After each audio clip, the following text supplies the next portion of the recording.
We all really love it when we're going and we have flow and energy and everything's lined up and we're getting things done left and right and it feels so productive and in purpose. But how do you feel when you go through the fallow times, the quiet times, the dark times, the inwards times, the dreaming times, the slowing down, the stillness, the not knowingness? How do you do during those times? Because that is the yin part of your cycle. And today's guest, Brynja Magnusson, is here to talk with us about yin mysticism and even yin phobia. Join us to find out more.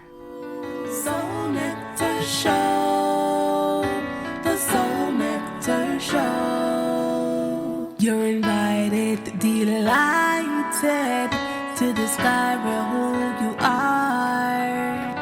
Anything is possible if you believe. So join us on this beautiful journey. Soul Nectar Show. Soul Nectar Show. Hello, and welcome everyone to another episode of Soul Nectar Show, that show where we talk about all things essence, where we gather around the campfire and we share our stories of connection to that which is greater than us, to the big mystery, beyond the veil, to those synchronistic moments that lead us inexorably towards a deeper understanding of ourselves and others and this planet, this beautiful Mother Earth. And I'm your host, Carrie Hummingbird. As you know, I love these conversations.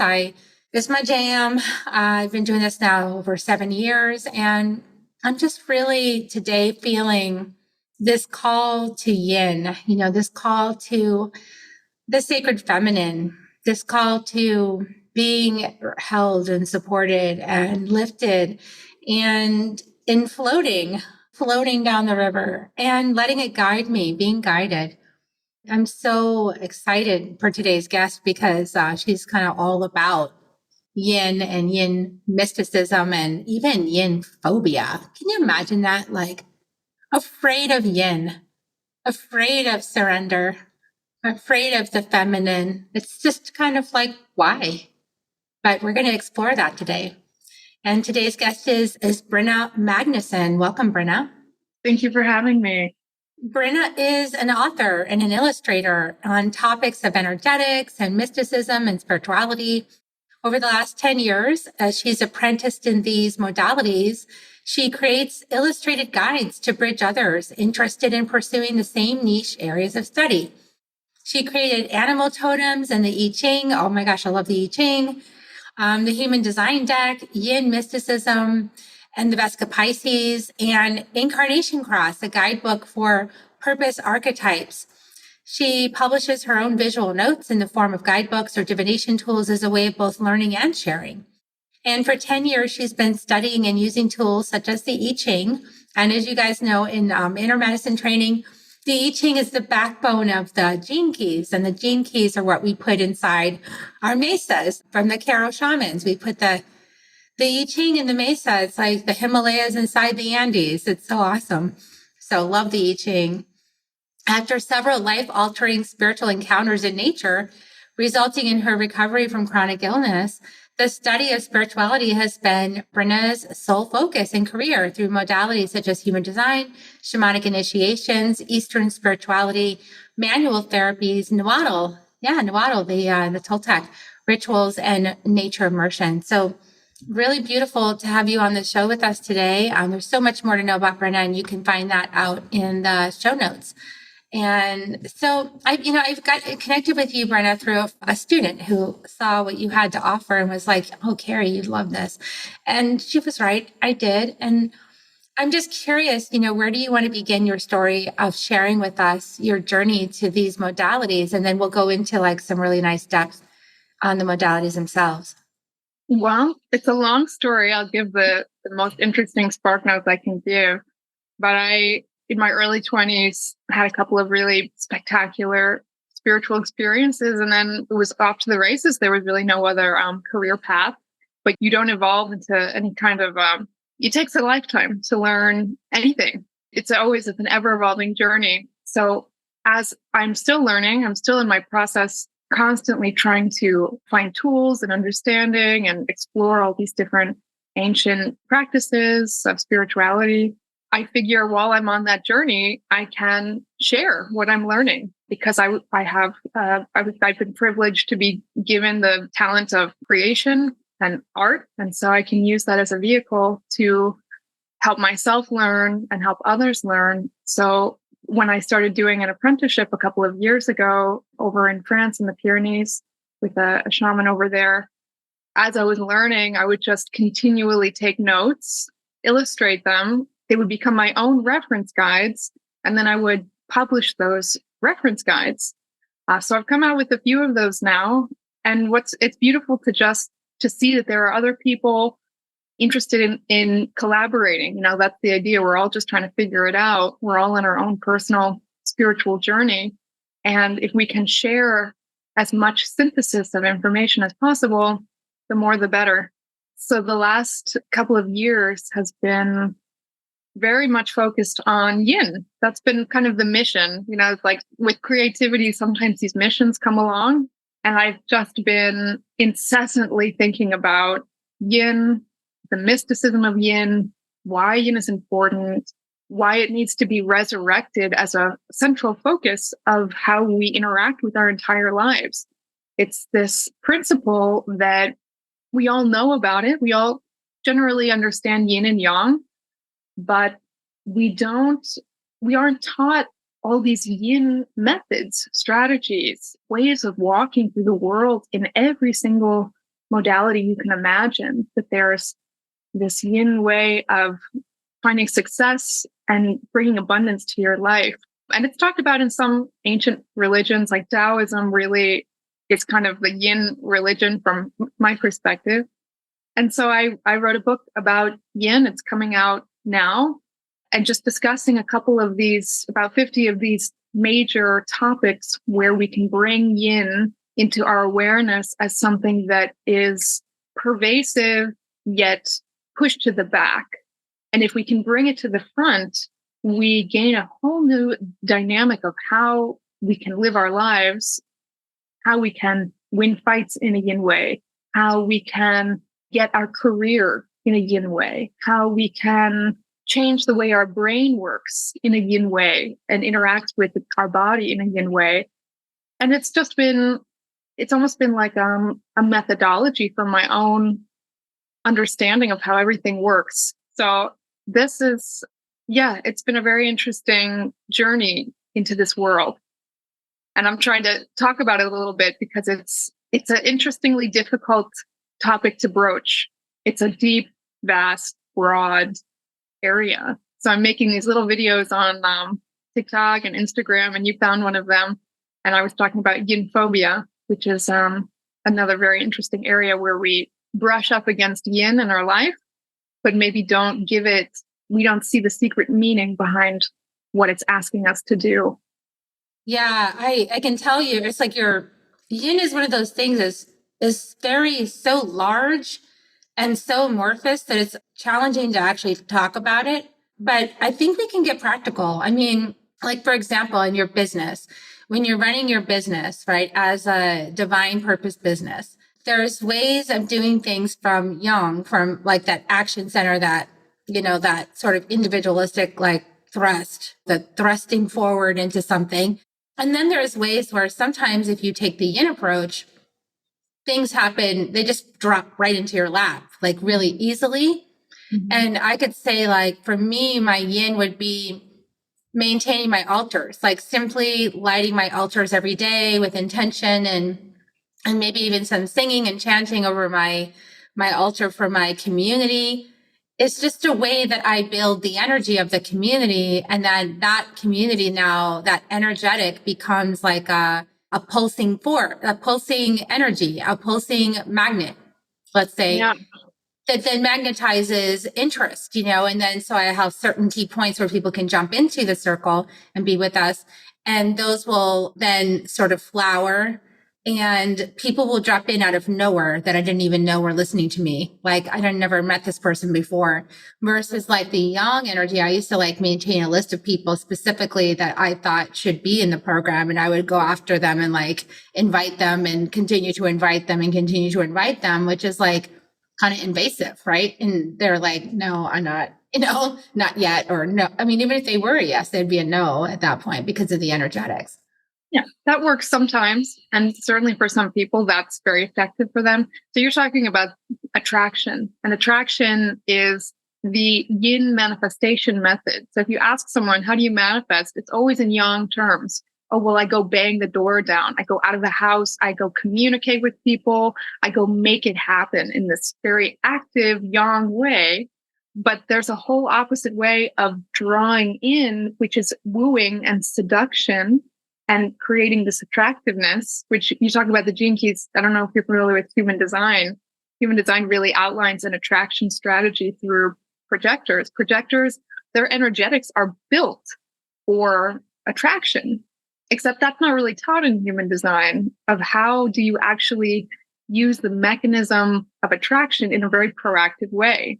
It's a funny combination of you're not doing nothing when you use yin methods. You're being very strategic by figuring out ways that you woo in interest. And the more interest you woo, the more you can see that you've cultivated your yin in an effective way. And in my own business, I feel like I don't do anything. Like I feel like most of my days are spent doing absolutely nothing. And yet I produce a lot. I've come out with a few books. I think I've come out with 4 or 5 products in the last 3 years. And yet when I think back to my daily routine, my most productive days are the ones where I feel like I'm just kind of laying on the floor in contemplation, or in between projects where I'm just kind of in a lull. And you talk about the gene keys, and Richard Rudd outlines this so perfectly in the first and second gene key, is that if you want there to be a spark of creativity, you have to pass through a period where there's no creativity at all, where there's nothing going on. And so in my own personal business, the way I use yin in creation is by letting myself have a lot of time where I'm not doing anything, because that's actually where all the work is happening. In this kind of paradoxical way, all the seeds for everything that will grow happens in the time where I outwardly look completely non-productive. And that's worked pretty well. And by giving the space, the spaciousness to let things grow in their own timing, it's almost like incubating. And to not be upset by that, not be upset by the non-productivity of such a yin time where nothing's happening. And then there's an explosion and things come out. So it's when you see it from this lens, it gives you permission to love and respect the moments of your life where nothing's happening, where you're not productive, where it feels like you don't have a job, where you're not making money, where things outwardly look by yang values like it's not good, can actually be probably, in my opinion, the most important part of your process. Yeah. And I think you were referring to the entropy, right? Entropy is that, and it leads to freshness and beauty. And entropy is really uncomfortable for me as a manifester. I'm a manifester by design. So when I feel like things are stuck, I want to like push through it. I want to combust it. I want to get it out of my way, so to speak. And I want to be in flow. I want to be back in flow again. So those periods of rest in my chart, they happen through stillness. And it starts with stress. So stress is my clue that I'm caught up in the yang energy. It's like, okay, I'm trying to like do it all. I'm trying to manifest by doing. And actually manifesting is just a frequency I am. And so if it's kind of a mental maze for somebody who's actually a straight up manifester, but you're like the field of manifestation. As a manifester, I'm the field of manifestation. So I don't need to do manifestation. I just am manifestation. So it's learning how to like watch my thoughts and, my intentions unfold, because they always are always constantly unfolding and they're always happening. And so whenever I have that stuck feeling, it's like, okay, how can I bring myself into restraint and stillness? And the stillness is where everything sort of integrates or alchemizes or resolves through the tension of that stillness when the stress wants to be busy and moving. It's like, okay, holding that stillness is actually what causes the alchemization. And then through the alchemization is what causes this greater manifestation that happens, which is what I wanted anyway, but I did it without doing it. What's your incarnation cross? Do you know? Right angle is service. Ah, service. I think it's right angle. A very, yeah, it's right angle. It's a very, it's all logic gates. It's all about looking to the future and getting your shit together, getting it together.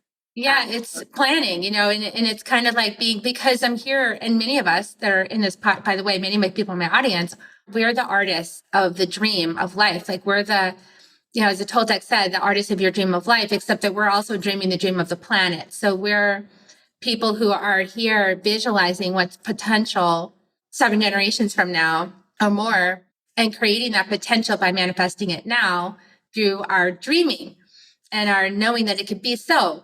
And that's a lot of responsibility. And it requires us to be in that stillness space, right? That nexus.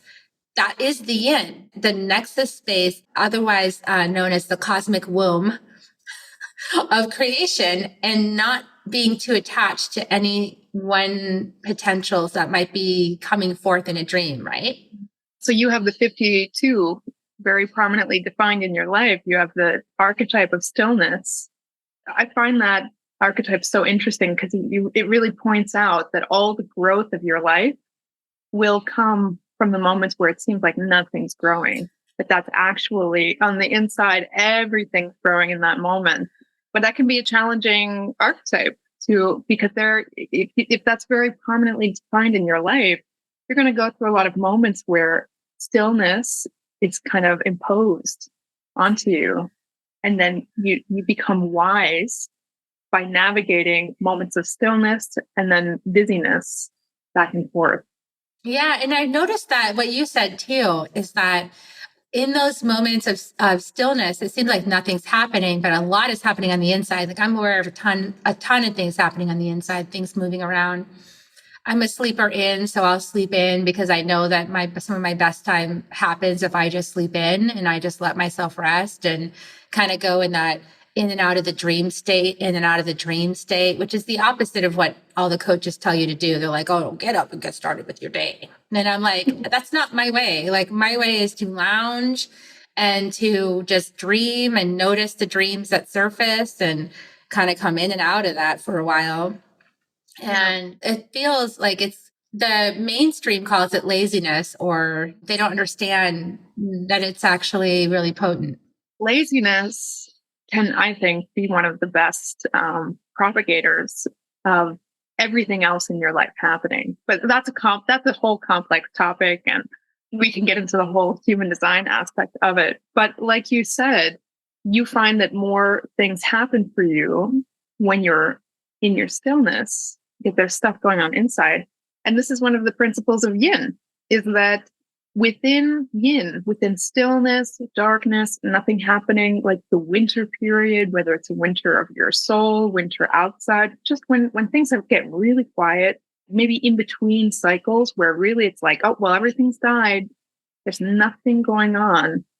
Actually, everything for the next cycle is contained in the seed of when the least amount seems to be happening. And this is very clearly outlined in a lot of ancient texts, including The Art of War, where it's pointed out that if you can sit in stillness and if you can use yin tactics, you can control the action of how the entire battle will go.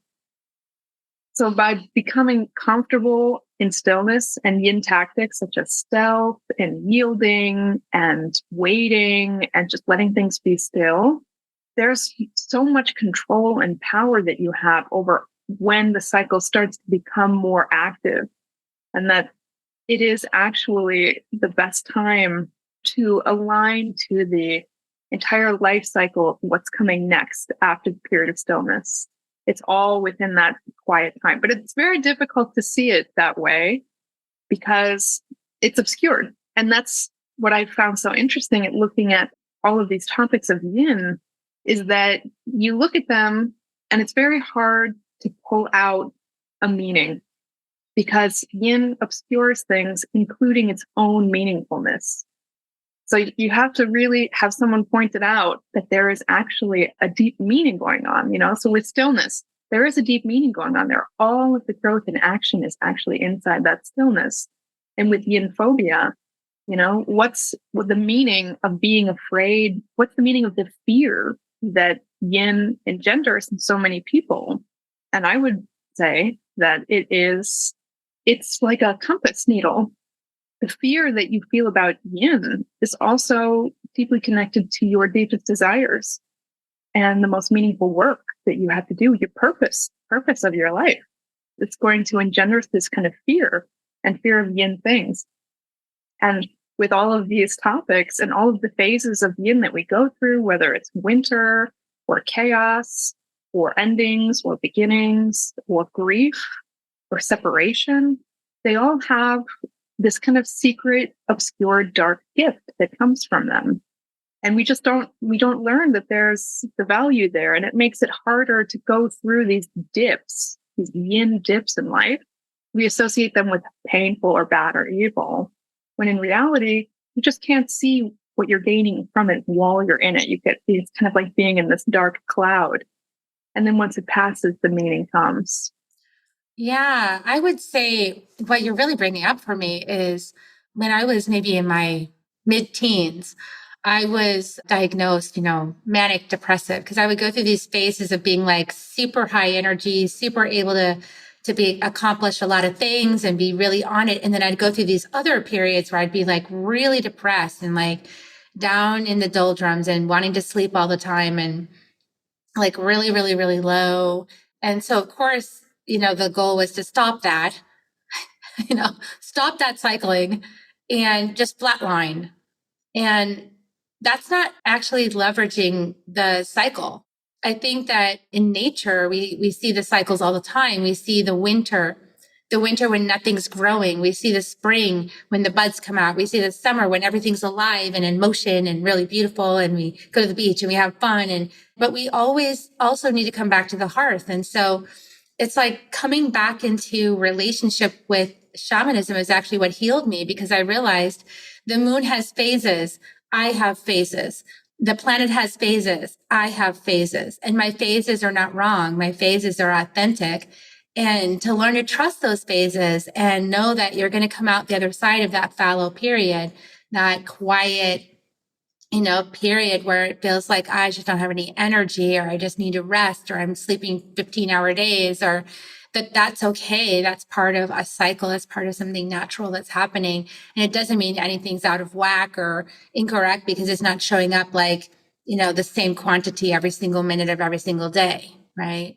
We have to move out of this regimented idea about everybody being exactly the same way and the energy should be exactly the same every single day. And you should better put your 80 hours a week in to that doesn't work actually. And, so why are people afraid? Brynja, you asked that question. I think because we are expected to keep earning and earning and earning on this consistent schedule, right? And then what if we have to stop for 6 months because we actually just need to rest? And does our system provide support for that? At this point, the answer is kind of no, not really. And so there's fear, like who will take care of me when I need to be fallow? Yeah. And you're making me think of in the I Ching, there's a lot of references to rest periods. And in one of them, it's called decrease. I think it's the 41st or 42nd hexagram, that it's outlining there's periods of time where everything decreases. You run out of money, you run out of wealth, everything goes down. And you have to pull inwards and kind of go into a period of living humbly, which living in a humble way can mean many things, but it often means living in a less outward, externalized, fast-paced way.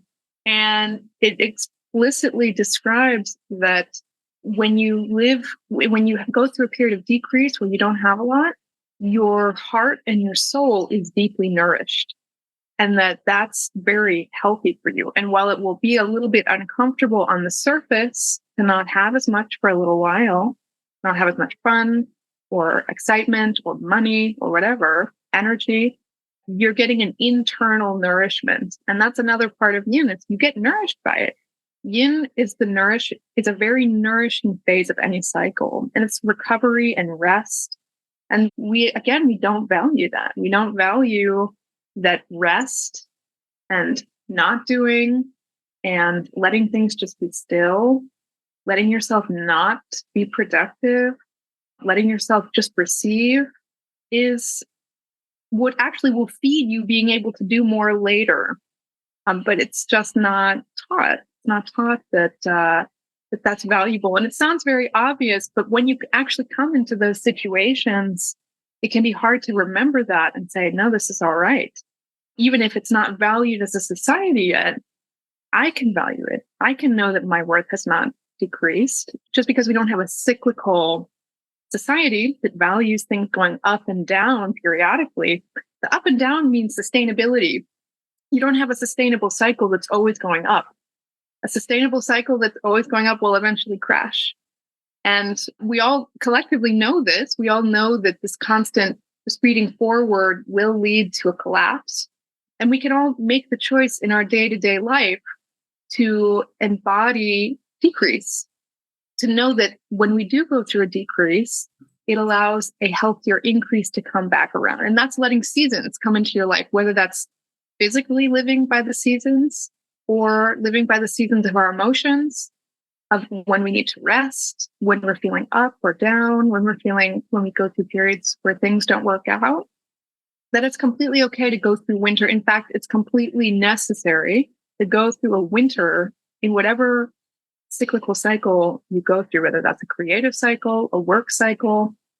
If you don't take a mandatory rest season every year, you're going to burn out.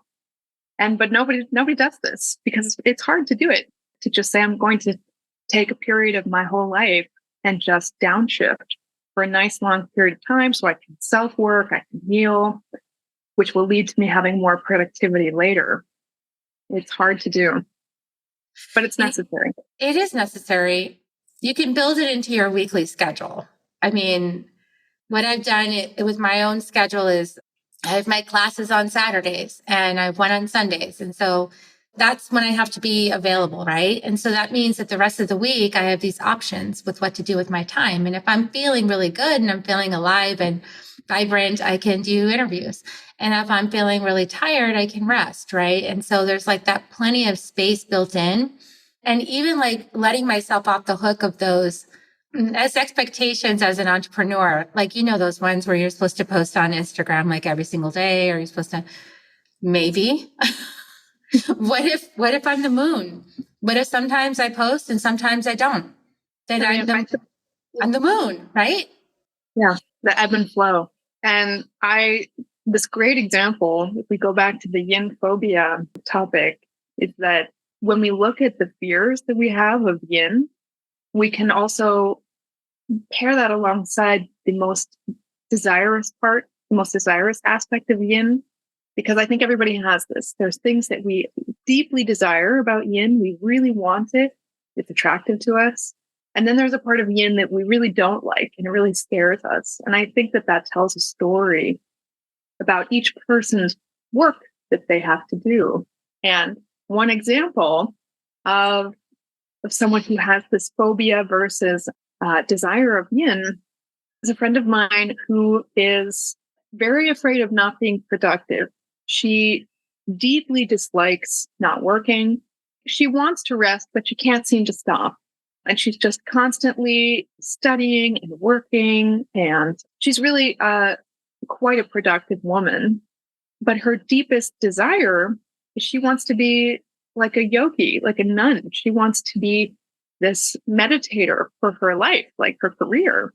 So isn't it funny that on one hand, she has this fear of slowing down and being not productive with her life, and yet she deeply desires a life where you're not very productive. You're just meditating.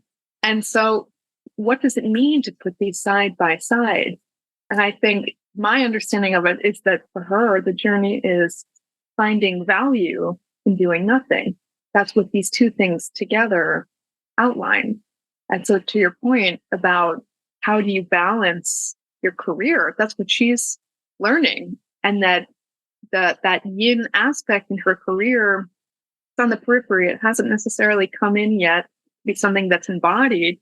But just by pointing out, just by noticing these two relationships that we have to two yin things, gives us a little indicator light of where yin can come in and be most beneficial in our work. I have a bunch of examples of these, like fear versus desire indicator lights of where it is that we want to work. It's very fascinating. Yeah. And it feels also, I've heard it said that at this time, that we're not really up on the mountain anymore, So like we've had lifetimes where we were just in constant meditation for decades and decades of our lives. And in this lifetime where many of us are playing around with how do we move through our day, move through our life in prayer and trance and meditation brain. So how do we move through life while meditating, right? How do we be the hummingbird? How do we be the stillness and the motion? Mm-hmm. And there's this great quote I actually added to my book, and I can't remember the whole quote very well. Dang it. But it was a Bruce Lee, and it was basically saying that the real art is not the stillness. The real art is the stillness with the motion. So it's like, I feel like we're practicing that now. And that brings this conversation real importance, right? How do we bring yin to the yang? How do we bring it through everything we're doing? Yeah. Well, that brings up a good point, which any traditional Chinese medicine practitioner will tell you, is that it's almost, for lack of a better word, sacrilegious to focus on yin without yang, because you always have to have the two together. My philosophy is that it is important to focus on yin a little bit more than yang, because it naturally floats to the back. It naturally is forgotten about. And it's our work to put a lot of emphasis on it to keep it in the partnership, and to put yin and yang together always brings the most success. So my idea is first cultivate what yin is and how we have a relationship with it. Then we can have better balance with the existing yang. But what you were talking about how do we walk a life with that balance? How do we bring them together? This brings in the idea of what are the practices that we can do, or what is the way that we can, for lack of a better word, fix or balance, harmonize the yin and the yang if there isn't harmony there. And my idea about this is that, well, first we want to re-educate what yin values are and just have a societal value on it again. But also there are some very specific modern advanced practices that you can do that do actually bring more yin physically into the body. And it's not just things like meditating, which is wonderful, or body practices, or tantra, or anything that connects you with your body and your emotions and your waters. Practices like EMDR therapy and hypnosis, I think, are two of the best ways to actually bring the yin in our brain into better cohesion with the yang part of our brain. And we do have a lot of yin and yang synthesis in the brain. We have the right and left hemispheres. So the right hemisphere is certainly much more yin than the left hemisphere, which is yang. But also the front of the brain is more yang in comparison to the back of the brain. And it's my personal belief that the rising rates of ADHD, autism, these yang brain conditions, which put much more emphasis on the yang parts of the brain. So ADHD and autism lateralize the brain function onto the yang hemisphere. So there's this separation of the yin and yang parts of the brain. And with ADHD, the yang front of the brain that takes action in the back of the brain, which knows and absorbs memory and information, they become disjointed. And so there are actually practices that help the brain start to unify its yin parts with the yang parts. And interestingly, because you mentioned these depressive periods, the part of the brain that's associated with depression is the right hemisphere. I believe the back of the right hemisphere. And so we know that there is a link between this yin part of the brain and depression. Actually, it might be the front of the brain, the front of the right hemisphere. But what it also gives us, that part of the brain also gives us our greatest self-awareness. And so there's a link between people who are depressed and people who are very self-aware. And that actually that self-awareness can make you depressed because there's so much self-feedback and self-critique as to what's happening within your own system. And so again, we put this emphasis on, depression is bad because it's painful and it slows people down. It creates all of these symptoms. And yet there is a value to it. And some of our most distinguished historical figures have been incredibly depressed because for some reason, depression is creating this incredible purpose-driven awareness within individuals.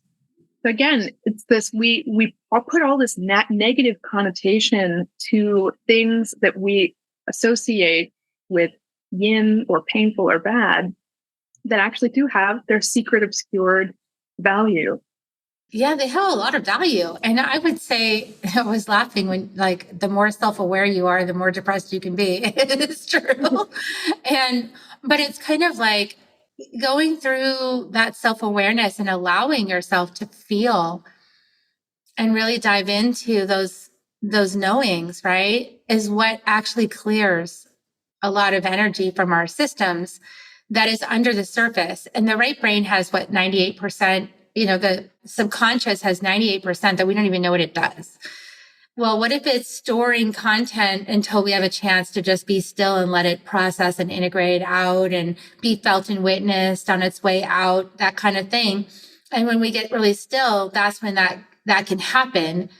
And when we're really creative, we open the door to that because we open that right brain, we open that subconscious brain, we unleash it, so to speak, through our creativity and through our opening that door to the portal, and it floods out. And it's not just ours, but it's our ancestors, and this is what a lot of healers are doing, is that they're feeling everything that is in that 98% that needs to be perceived and healed and rewired and brought into presence, so that it can shift, it can change, because we're changing everything at this time on the planet. And that takes a lot of courage, to open that door and to feel everything and to be still with it. It takes a lot of courage, and it will knock you on your ass from time to time, and, in a healthy way, just for your own good, so that you can, get through that chunk and release it. Precisely. And you hit the nail on the head that yin speaks through space, having space and quiet. When we are getting yin messages from our system, it doesn't speak so explicitly. The left hemisphere, the yang hemisphere, is the one correlated more with verbal consecutive speech. But the right hemisphere, they both do speech. Both the hemispheres always do everything, but there's an emphasis on each side. Yin comes through archetypes, symbols, feelings, sensations in the body, felt emotions, are the waters of our body, systemic responses.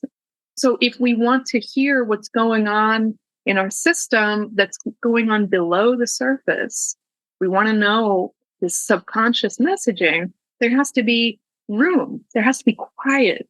It's so subtle that we can't expect to know what's going on under the surface in this very important yin half of our lives if there's just a din constantly. If there's constant action, constant doing, constant work, there's no room to hear, right? So that's why taking one of these mandatory winter seasons is so important, because that's when our yin rises up and says, listen to me, here's what's wrong.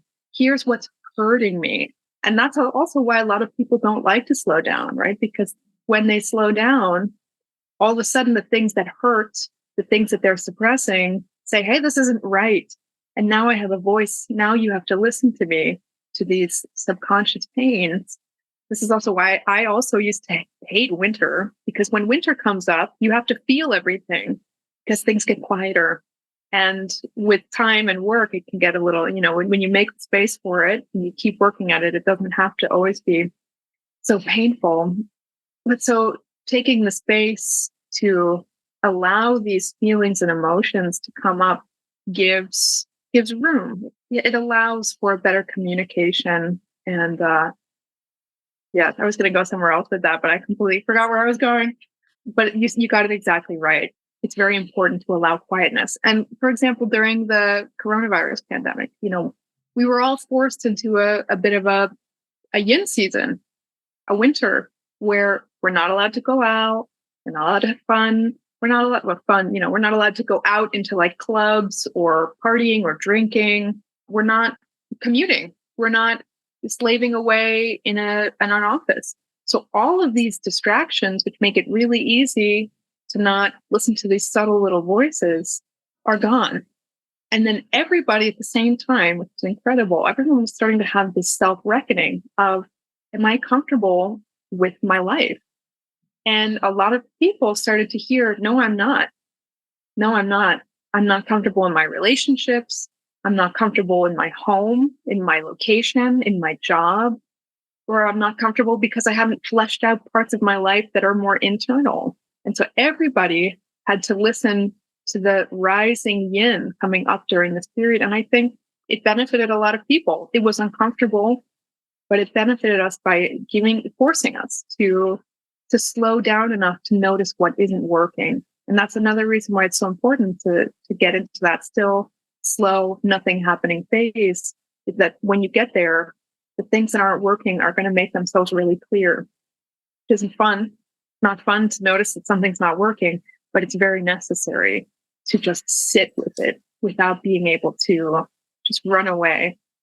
Yeah. And there's actually usually really elegant solutions inside there too for things that are going on in your life. If you just take some time and get quiet and listen, you'll hear those elegant solutions, and it's actually save you a lot of toil, lots and lots of toil if you just stop and listen for a little bit every single day. And if not every day, every week, setting aside that time to be really still or to sleep in or to let your dreaming brain show you things you didn't know, right? And it's not being lazy, it's being smart. I want to go in and find out what's actually going on inside of me at the deeper levels and get underneath the surface and outside of my thinking brain, and into the rest of my body and my heart. For a lot of us as children, we weren't educated by our parents that just not being constantly involved in activity is wonderful and good, right? So our subconscious grows by being praised, right? Our conscious mind grows by being pushed. And so what a lot of parents do is they think because they're not educated about the different ways that yin is grown or facilitated or supported in themselves or for their children, they think that the way that I will support my child is to constantly push them into action. I want them to grow. Of course, it's the most and that is necessary. You do want to you want to push your kids to grow, but also very important is to praise them and give them permission to not always be doing. And so when your child is just hanging out at home, needing to just have a cuddle and not do anything and rest or take a day off, we want parents that say, okay, that's fine. And praise them for connecting to their sensations and their needs and whatever it is that they're facilitating interest in, cultivating interest in their childhood, that this praise allows you to feel okay in moments of down periods, whether it's an emotional low or just an externally quiet time. That's perfectly okay. And it's often our mothers that do the majority of the imprinting of just being calm within stillness, and a lot of people don't grow up with that. They have very action-oriented mothers that are going out to work and not showing them by example that it's okay to just sit at home, have a cuddle, and just chill out and relax. And what that can sometimes grow into are a plethora of codependencies or feeling unsafe within stillness because our mother or father wasn't there to say, it's okay for you to not do right now. It's okay for you to stay home from school. It's okay for you to be not, jumping all these hoops throughout your childhood. And then you become an adult and you go through a period of time as an adult where you're not hitting the hoops, you're not constantly jumping through more and more hoops. You start to feel really bad about yourself because you don't have the basis and the foundation that it's perfectly fine to be just not jumping through hoops for a while. No more hoops. And then there's this intense self-critique. It's like a police state. If you're brought up to be constantly like jumping over hurdles all the time, and that all your value is put on that as a child, if you're only getting praise from doing action, you're going to grow up and think, I can only praise myself if I'm taking action. And it's a bit of a tragedy, I think, for a lot of people who they get to a period of life where it is absolutely appropriate to be not taking action, and they don't feel good about it in their body. They feel bad and they're mean to themselves and they're angry at themselves. I do this as well. I feel like I'm pretty good with this, but even I do it. You go through a period of time where you're not working and you start to self-critique and you say, well, where's my value? I'm not making anything. So therefore, maybe I'm not good. And I think it's worth saying to anyone willing to hear it that you should be praised for taking a break. And you should be praised for taking care of yourself and resting when you're sick, resting when you're injured. If you're emotionally injured, rest, get help, seek comfort. All of these things that deserve praise. Anytime someone seeks help, comfort, seeks to meet their needs, seeks to just feel their sensations, it deserves praise so that we can reinstill that it's healthy and normal, and that we want to grow into wise grandmothers and grandfathers. We want to be able to embody that loving kindness, to just be still and love ourselves, be gentle to ourselves, and to be gentle to everybody else who might not be meeting these high bars of what it means to be a valuable person in society. And they say in the Tao Te Ching, one of my favorite quotes from the Tao Te Ching is that, I don't remember the exact quote, but it goes something like, when you become a master, you are as dignified as a king and as kind-hearted as a grandmother. So a king and a grandmother are placed on equal measure of value, dignified and kind-hearted. And yet somehow, like somewhere along the lines, kings and grandmothers stopped being an equal weight. But I would think having a kind-hearted grandmother in your life growing up is worth more than its weight in gold. You don't ever get that gift back, to have a kind-hearted grandmother who will just sit with you and just be with you. That's the value of yin. You really see it embodied in an old woman who's just with you, just present, still, and hold you against her bosom, make you feel safe and valued. That's my goal. That version of value comes back into society, and that starts to take its place again. That's my beautiful vision. I love that vision. I say yes to that vision. Yes, for kind-hearted grandmas that hold you against their bosom and hold space for you. Thank you so much for that vision, Brynja. Beautiful. So your book is coming out and it's going to be on Amazon? It's going to be on Amazon. It's on Etsy. It's going to be up soon on Kindle and iBooks. And I will be finishing up the audiobook shortly. So fingers crossed, will upload smoothly. And it's about 2 weeks out. It's in the pre-order still, but what's the full title again? Called Yin Mysticism and the Vesica Piscis. Nice. Okay, great. So I'm going to put the link, everybody, to the pre-order. And if you're watching this long after, then you should just order it. Get your own copy. Beautiful work. Thank you so much, Brynja, for coming on the show today and sharing your wisdom with us and your beautiful vision of the grandmother. I love that. And I'm going to definitely be getting your book because I want to read it. And I recommend everybody do that. And please share this out, share this episode out with anybody that you know that would benefit from hearing the wisdom in this broadcast and the messages and the encouragement to be still and to take care of yourself. And gosh, what a gorgeous episode. Please like, share, subscribe, all the things. And we're going to give kisses. Would you like to help me? We're going to give kisses to everybody. Yeah. Okay, here come your kisses, everybody. We love you. Setting out bosom therapy. I'm not a grandmother yet, but heart bosom therapy. Anyone who needs to lay their head on a loving heart, can't give it to everyone physically, but beautiful. Give kisses, and we'll see you guys next week on Soul Nectar Show. Thanks for tuning in with us. Bye for now. Thanks for having me.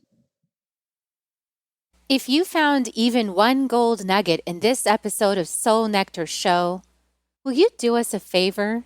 Will you subscribe, like, and share this episode? Maybe even write a comment and let us know what you thought about it. We really, really want to engage with you at a much deeper level. Let's be part of community together.